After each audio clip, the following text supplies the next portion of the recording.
Hey everyone! If your sales process is feeling cluttered, it's time to segment your workflows. Today, I'm showing you the step-by-step 2026 guide to creating multiple pipelines in Zoho CRM.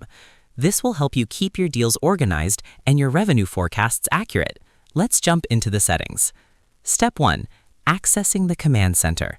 Go to Setup, gear icon, Customization, Pipelines and Stages. Why it matters? This isn't just a formatting menu. In 2026, this hub acts as the brain of your sales process. Managing pipelines here ensures that your deal data stays separated by business unit or product line, preventing a messy CRM where every salesperson follows a different set of rules. Step 2. Defining the module and layout handshake. Select the Deals, often renamed to Opportunities, module and choose a layout. The secret: layouts are the visual containers for your data.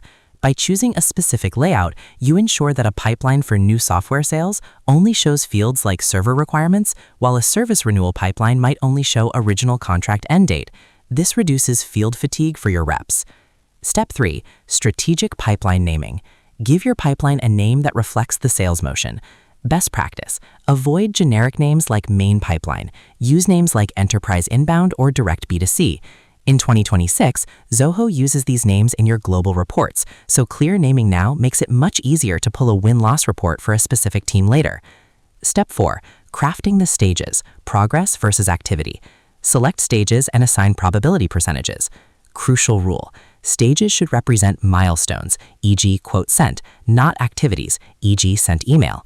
Forecasting tip: each stage needs a probability, e.g. qualification equals 10%, negotiation equals 80%. In 2026, Zoho's AI forecasting uses these numbers to tell you exactly how much cash flow to expect next month. If your probabilities are unrealistic, your revenue reports will be too.